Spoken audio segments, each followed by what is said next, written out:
would like to introduce to you Michael Taylor and Terry Taylor. Many of you know Michael and Terry. They are a son-father duo, and they do 3D immersion video. Immersion, tell me again? Tours. Immersion tours. I promised myself I would remember that. Immersion tours and marketing. And what I'd like to say, some of you know that I hired them to come to our home to do a 3D immersion tour. And I was interested in doing that because we had a flood a year and a half ago now. And it took a year and 3 months to clean it all up. $130,000 of insurance money, right? Big ugly deal, right? And it occurred to me that I would love to have pictures of before for the next after, right? That I really like that. And blessedly didn't lose a lot of value. We lost walls and flooring and ceilings and that kind of stuff, but we didn't lose a lot of valuable items. But it occurred to me, there are a lot of things that I have in my home that I'd like to be able to say, yeah, this is what was really here.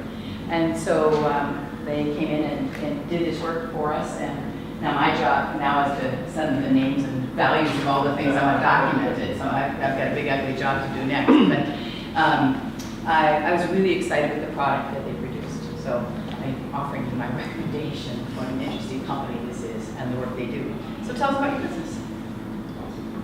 Well, thank you. What a great introduction. Since we're all friends here, I'm going to start off on a very frank. Our business has been growing, but we're getting pulled in multiple directions. So today we're going to tell you about some of the things that we do, some of our skill sets. Then I'm going to talk about how we're going to pivot a little bit. And then I'm going to ask for some feedback. So, not looking for, hey, you absolutely got to do this, and we think, my God, that's we'll have an epiphany as we're standing up here. But this has been a group that I've seen help other people and give them some great advice. So if you have some ideas as we wind through our presentation, please feel free to give them. In order to get that, let me tell you a little bit about, if you'll indulge me, I'll tell you for about 30 seconds a little bit about myself and my son, and then how the company started and the reason behind the company started, and then we'll get into the presentation part. I've owned, as people have heard me say, I've owned restaurants. I own 12 video stores that were bought by Family Video. Anyone remembers them? I've owned bars, buildings. While I was doing all that, I kind of pivoted. After Family Video bought my video stores, I pivoted into the retail space. A company called Suncom hired me to set up all the retail presence for their cell phone stores north of Milwaukee. Suncom was bought by AT&T fairly quickly after I started there. Loved working with AT&T. Loved working with the marketing. Loved picking those guys' brains and ladies' brains. The way they thought was different than I had as an entrepreneur. They had access to a lot more of everything than I did as an entrepreneur. When I became regional director for Windstream, I could bring the marketing people out of Little Rock, Arkansas, and they taught me a lot. I'll gloss over this part. Had some health issues. Had to retire. So here I am in my mid-40s, retired. Bored out of my mind. I can't do that type of thing. So I went to work for a company called Cinevis. Cinevis specialized in visual communications for museums, for branded corporate environments, basically everything from app development. One of the larger contracts that I sold was here in Milwaukee for Association of Equipment Manufacturers, lobbying group. WEAC was a multi-million-dollar contract. Really was immersed in the writing, the art direction, the marketing aspect. Now, as I'm doing that, and thank you for your indulgence, I wasn't to pat myself on the back of it, so you know my background. My son has gone through the program at my end, very prestigious program. And in the 8th grade, I didn't do the dad thing. In the 8th grade, he won the high school art contest, designing the t-shirts for the school, and they used his design as an 8th grader. He's always been writing, he's always been drawing, he's always been artistic, creative. So when he said he was going to major in graphic arts, and he was wanted to do the Maya program, and he's getting his bachelor's at, excuse me, at Concordia. Concordia's a private college, but I knew he had talent. Now, he came to me. He says, Dad, I want to start my own business. I've seen you, I've seen various members of our family do businesses. And so, okay, what do you want to do? He said, graphic arts, and multimedia communication. Now, I was sitting there having a conversation, and it was him, myself, and my brother who owns a real estate company. My brother said, listen, there's this brand new technology out there called 360-degree immersive tours. And a company has proprietary software. They're called Matterport. You should get in a partnership with Matterport. And Ed knows these people over at Matterport. They just got another $20 million in funding. They're a fantastic company. We started doing that. We bought the camera. The camera's got 9 lenses, it's got infrared sensors, it's got laser sensors. It stitches everything together. We literally have to take the camera 8 feet, scan, 8 feet, scan, 8 feet, scan. When we were doing this, the work that Michael was doing was getting noticed. The #1 user of Matterport in the United States now has Michael do his software editing. Now the reason I bring that up is not as a proud dad, as a proud businessman, seeing that we have cash coming in, cash flow, that makes me proud and happy. But it also shows that when the #1 person in the United States user of that technology reaches out and says, you know what, you got skills. I thought this was a company I could invest in. So when he tells me he needs an 8-core Mac Pro, that is going to cost me $7,000. It doesn't even come with a keyboard. I think, okay. A $2,000 drone that shoots in 4K. Another, just the camera alone, the 4K camera was $3,000. The lenses and everything else cost even more. I thought, all right, if these people are saying he's as good as he is, that's fine. And now we're getting dragged into other directions. We just did the Brew City Cigar Fest. We did the red carpet. We have a professional photographer on staff now from the University of Milwaukee, Wisconsin. University of Wisconsin, Milwaukee. Are we even blinked when I said that wrong? We have an app developer. The gentleman wrote a tremendous amount of apps. He's still in a situation with his job, so he works for us part-time. I'm investing in this company because the product that we seem to be putting out is very well received, and we're getting more and more jobs. And I'm also very happy to say, because we've got a cash flow, because we've got some things going on, we are now doing a marketing video for Nepper, who presented last week. And we are very happy to be working with them. Very happy to be helping out, getting back to a little bit about what the group's giving us. Okay, it took a little bit longer to get through that whole story, but I want you guys to understand the background and how things are moving forward for us. So, as you can see, we do 3D immersive tours. What you have spinning is actually one that we did here. That's a floor plan view. And then, well, here, let's move on to the next slide, shall we? When we were first looking at a business model, every business has to answer, what problem are we trying to solve? Our problem is branding and marketing messages not being seen and not being understood. What causes that? Why can't somebody see your ad? Why can't somebody understand what you're trying to tell them? When we looked at the real estate market, anybody ever look at something circular? When you see the real estate, for the real estate section, picture after picture after picture, all you see is snowflakes, and it becomes a blizzard. Everything becomes invisible. You could have one of the greatest properties that would be the absolute dream home, but somebody will miss it because it's, like I said, a snowflake and a blizzard. I love this picture. Michael and I were looking at this. I said somebody did something successful, took a picture, put it out there on the web. Everyone else jumped on the bandwagon. Michael said, well, to me, that's all the messages out there. Which one is yours? And we all came up to, is your message being lost in the crowd? And always remember, your brand is not what you say it is.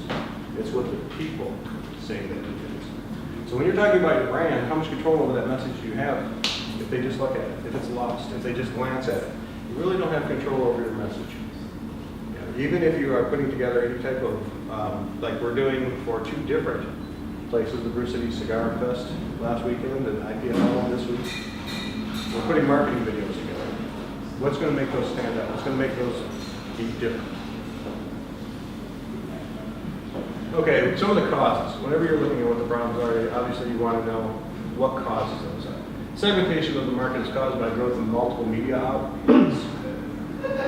The explosion out there of the way people are getting information, the different forms. You have to be very cost effective, especially as entrepreneurs. You can't waste your money. Every dollar is very important to a startup. We know this. I've started up multiple businesses. The very first video store I ever bought, if I wouldn't have rented some videos in the morning, I wouldn't have been able to buy lunch. That's a true story. I had no money after I gave them that check. Everything I did had to count. We see that. And that big businesses, they can spend money on branding. They can say, well, we just want them to know our brand. To me, that's useless. You have to have a call to action. Everything you do has to have a call to action. It has to stand out. It has to tell you the message the way you want. You have to have control. There has to be a call to action. We are living in a digital world with more sources of content delivered than ever before in history. What does that mean? It means the average attention span has decreased from 3 minutes to 8.25 seconds over the past 50 years. Before that, when they were reading the newspaper article, or they were watching the news, they would give you a while to tell your story. You could actually get a hook. Now, if you don't get that hook in them in 8.25 seconds, they've already moved on. The solution. We looked at how people learn. You'll verify this. They learn in 3 different ways. Sorry, of course you do. They learn audio, visual, and kinesthetic through movement. Now, when we first started with the Matterport, when somebody is immersed in, Michael's going to get some statistics, but we have music playing, we have something in the background going on. They have actual movement. They're controlling what's going on. It's not just a video walkthrough like you saw on our beginning slide, and he'll show you in just a moment what that's like. We use technology to engage these learning styles across multiple platforms and proven methods. Basically, it doesn't matter if you're on an Apple, it doesn't matter if you're on Android, it doesn't matter if you're on a laptop, PC, or whatever. You can access these. Obviously, you have access to the web, or if say you're at a trade show, we can put them on to these for you. But we'll get to that in a minute. All right, Michael. Okay, Let's talk about some of our services. The services that we offer are 360-degree tours, as you saw, drone photography, which the drone is over there, and 4K video services, which the drone is also 4K. And then brand marketing and photography, but we usually don't do these separate. We usually try to make them work together. So, meaning that we'll incorporate drone videos in marketing videos, or videos of 3D tours in other videos. Perfect example was, again, did anyone go to the Brew City Cigar Fest this weekend? They had between 500 and 600 people there up at the very end. Oh, great event. I'm not even that big into cigars. But we did drone footage. We shot the entire Bavarian in. We did 360 with the Rico. This, by the way, is a 360. We can either live stream in 360, or we just take a picture, or we can do a video, capture up to 20 minutes on the memory. So, and I know that he's got a rock and roll video that he's shooting up in Green Bay soon, and one of the things they wanted was this, so the fans could see as they're playing, but they could also see what they see from the stage. So, a little piece of technology like that, still super cool what it can provide. I think I got one of the tours loaded up here.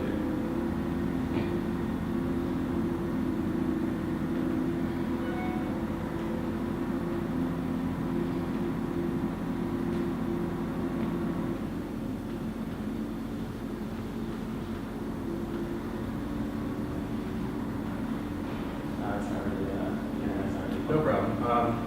Now I'm going to just go to the next slide then.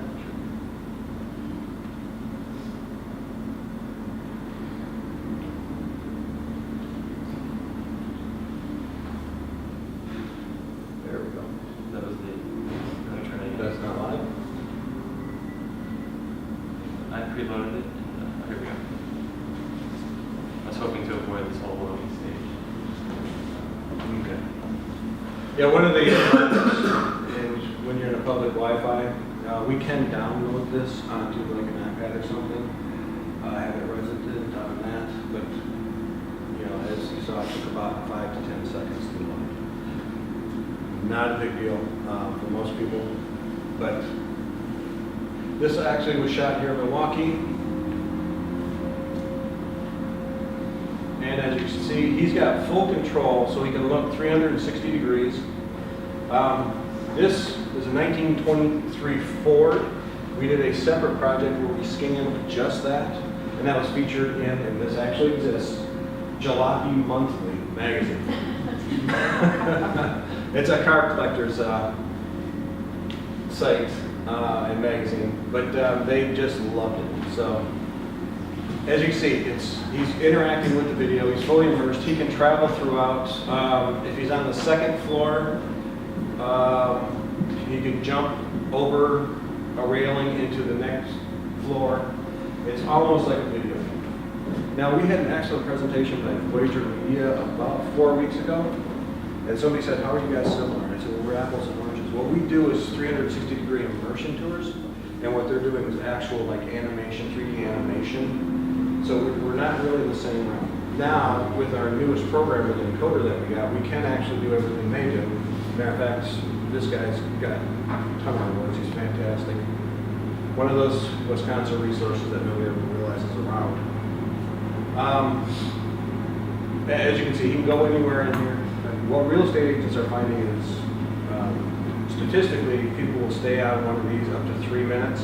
It increases the calls to the real estate agent by 95%, and the emails, follow-up emails by 65%. So, if you got people that are actually stopping, noticing and interacting, they're actually taking what you're trying to put, highlight the houses. Now, we can also do call-outs, and she mentioned, if you have an object, like we could have done a call-out where there's a little white dot on that 1923 Ford, and you press on the little dot, and it gives whatever information you want. V8, 1923 Ford. So real estate agents can highlight whatever they want. Also, as was mentioned, we do, for insurance companies, having a third-party vendor come in and do that separately stands a little bit better if you want to file a claim. Any questions about that part of the technology? Yeah, I have a question about how you got the beams to show up. Like, did you make that up? The beams. Like Yeah, so like there's this, beams of the ceiling, which you obviously didn't take a picture from the top of those beams.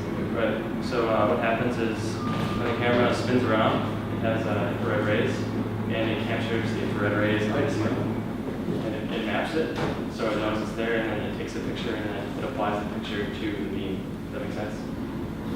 So essentially, I did take a picture of the ceiling. And then how did you get rid of the stuff between the beams? Like we can now see in. Yeah, because when it's scanning like the infrared, it chooses what to, like I choose what to scan. So I go in and I edit, basically, Got it. essentially. Excellent question. That is why, when he said when we're going to start writing all these checks, everybody can buy any piece of equipment we have. But it's a talent on the back end, software editing, that's where he excels. It's the photography that Kelsey does, that's where she excels.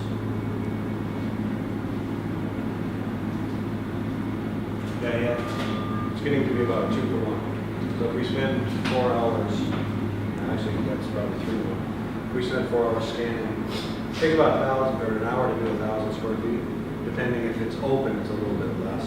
But like if we were doing this, we'd have to scan here, and then go on the other side of that beam and scan again. So the more things you have to do, the more things. But then the software is actually where it takes more time to put the whole package together.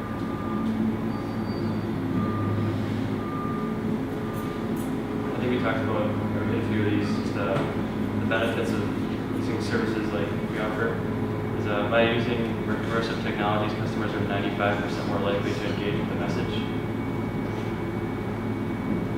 The average customer will spend 300% more time on an immersive ad. And using visual storytelling techniques allow clients to see your brand, the content you control, and we've done this before with the average attention span is shrinking.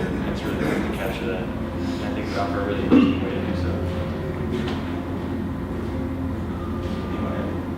Just that the average length of a single video is 2.7 minutes. So again, they're internalizing more if you television and if you get a big around with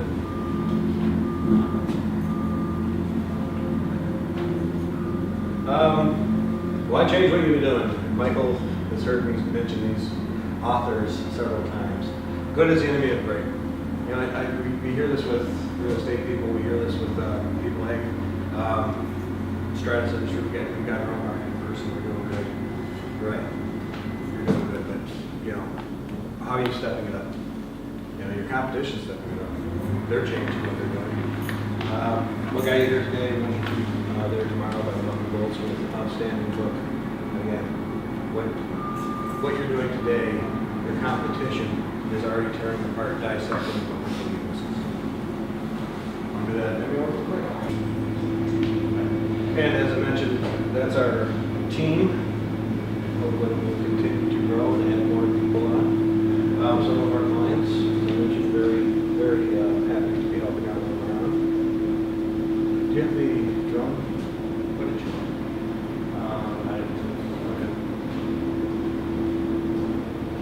Mayor, just a question over here. I think Jake, you have another question. Yeah, what should one budget for doing something like that, whatever you're doing, either a house or a project or For a simple, so many applications for receive. yeah, for a simple home, we go by square footage. I mean, ballpark, you know, there's 1,000 or 2,000. No, ballpark, think about 10 cents a square foot. Yeah, we have an upfront charge to show up. So anywhere from $200 to $450.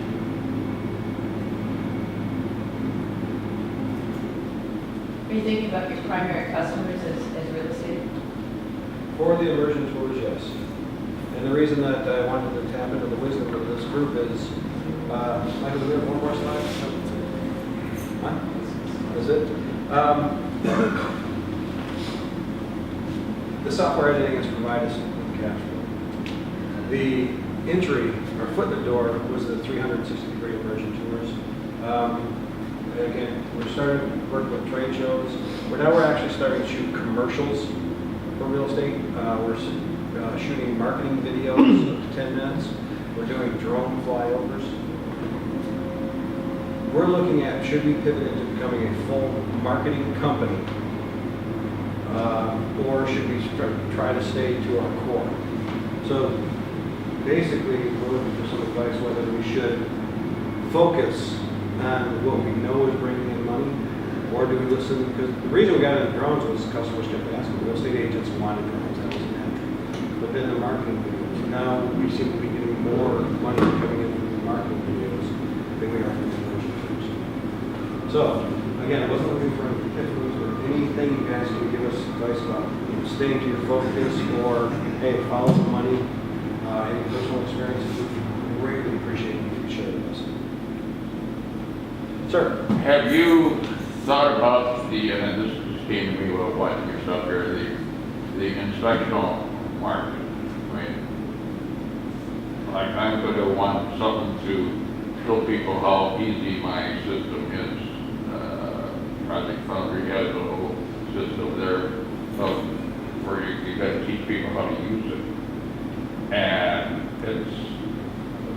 looks to me like it's a very good attention-getting deal, that if you can do it in 3D and do it like you're doing, that in my case, it might be a 60-second deal.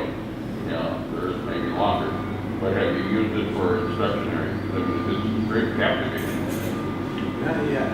We are doing a project where a company has large, they call them pods, they look like railroad cars, and they change them into like mobile bars. And we're doing a video, but it's more of a marketing video. So they want a marketing video, and then for trade shows, they actually are having us put everything onto the 3D glasses. That's going to be their hook at the trade shows.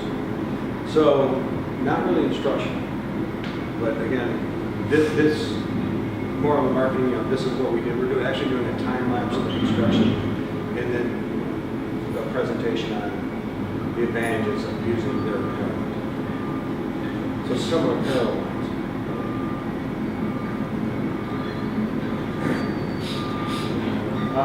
Yes? Have you given any thought to, I've run into a couple of different scenarios where from a building safety perspective, homeland security, other necessary means for police or such, active shooter, this kind of thing, where you can marry your technology with other, I know of another technology that's actually sensors in a building where you now could be putting the people that have to be responders on alert and with full knowledge of potentially seeing where the obstacles are in a building, or where somebody might be hiding, because you've got the visuals of the building itself, and this other company has sensors that can actually probably tell where the people are in the building. So now we know they're in this room, and now we know what that room looks like. We know where the potential hide spots could be. Yes, with our technology, we actually know the dimensions of the room, but down to 1/32 of an inch. So we can actually provide floor plans for any building we scan. You and I are doing this. I've got your card. Yes. If you don't mind. No, please, Molly. Yeah. Yes. I was going to make it, when you mentioned that you are able to put dimensions on a floor plan or on walls and everything, that's important. I used to design sprinkler systems and fire protection systems, and whenever we went into a building, we had always go and measure everything on by hand. Now, are you able to take a picture of this place and put the dimensions of all the different windows and the walls? We do the wall dimensions because again, between the ladies and it's exceptionally accurate. We would have to hand measure all of those. Because I know a friend of mine is an engineer, and he works for a large construction company, and there's a company they use to do those exact measurements too, so. Yeah, we can tell, actually we can put this up over the windows. So you have the capability to do Yeah, that? and we can tell the distance between that wall and that post, and we can tell the height of that post. But can you tell the difference, can you measure the difference between the size of the windows? Can you do that?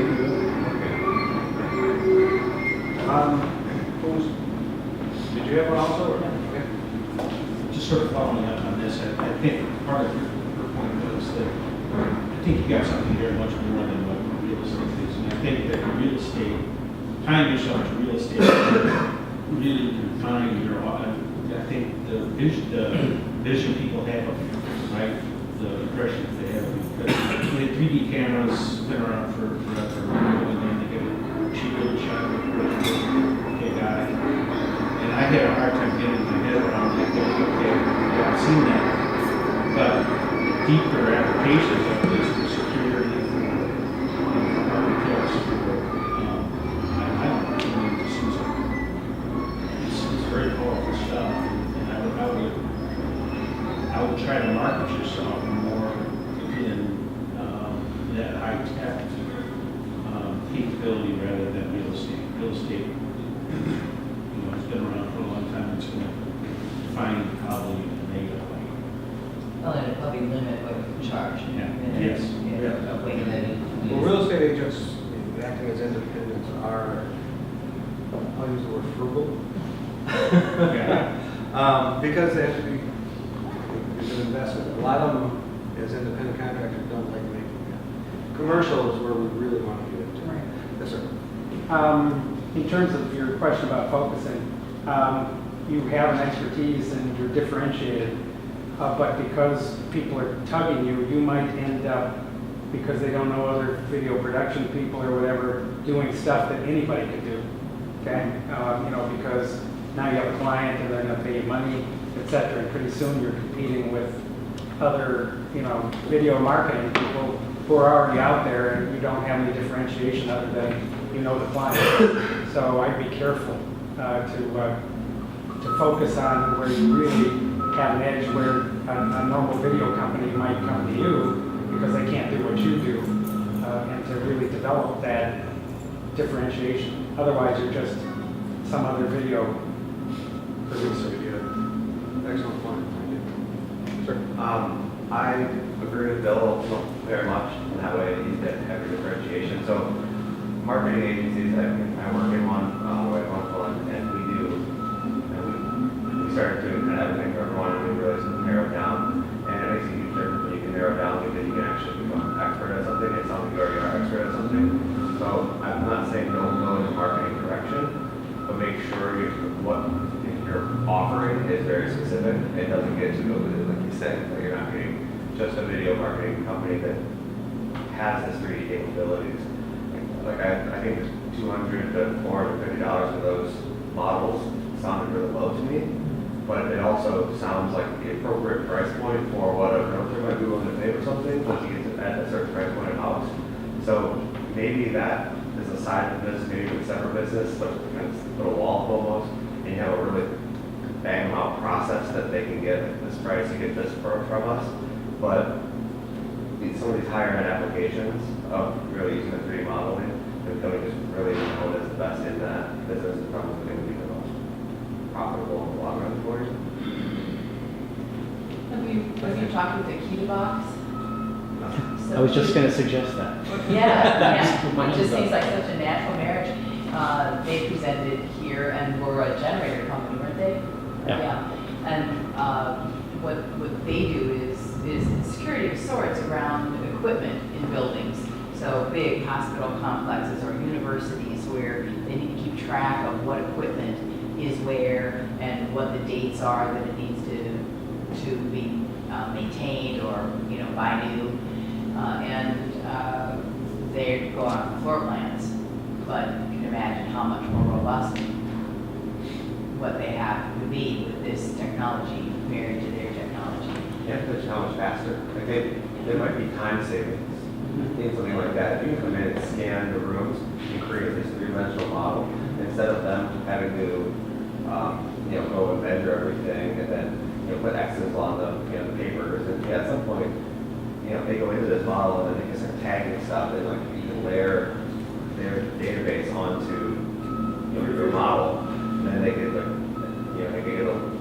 make this interact a little bit. And they go, oh, where's this piece that needs maintenance? Oh, it's here. You kind of zoom in and see it. You can look around. I can see that to you really. Yeah. And I think what they said they're trying to do is if you imagine, the men who have worked 40 years, 50 years in the same institution, and they're the institutional knowledge about when the boiler's going to need to have this, that, and the other thing done. We don't have those kind of employer-employee relationships anymore that are so long. So now they're trying to transfer this into some kind of database of information that isn't in one guy's head, and in the same way that guy would take you on a tour through the buildings, right, and figure it out. So it seems an obvious. Losing his tribal knowledge. Yes, exactly. Sir, a question about the specifics of the technology. When you've got a video, is there a way from outside the video to jump to a specific place in the building? Yes. Kind of like a GPS coordinate or something like that. You just do that and then boom, you're there. Yes. Yeah, because that type of capability is what kind of bridges the gap, I think, between this and building services. I think so. When people are talking about building services, I think there's going to be a lot of opportunity in that little niche in there due to that very thing. You can hone in on a two-dimensional drawing from a Kita box or from some other CAD system. You can click on it and then boom, you're in your thing. Boom. Now you can navigate in a Google Street View and inside the building, which is of course already being done. It's not like that's not being done anywhere. But if you've got the expertise to do that, I think that the construction should stop. Would somebody be kind enough to introduce us to the people over at Kita Box? I just add one other point on the real estate. That is a good market, but the state of Wisconsin, actually through their economic development entity, has a site and site selectors from all over the country who are searching for places for business to locate. Look at available properties in the state on a web. And there are site selectors all over the country doing this, focusing on commercial buildings. Number one, it's going to go for more money. They've got more money to spend on their advertising as opposed to a realtor with a home. So it just might be an opportunity for you to break into that more commercial, look at it from a commercial angle as opposed to the residential angle in real estate. And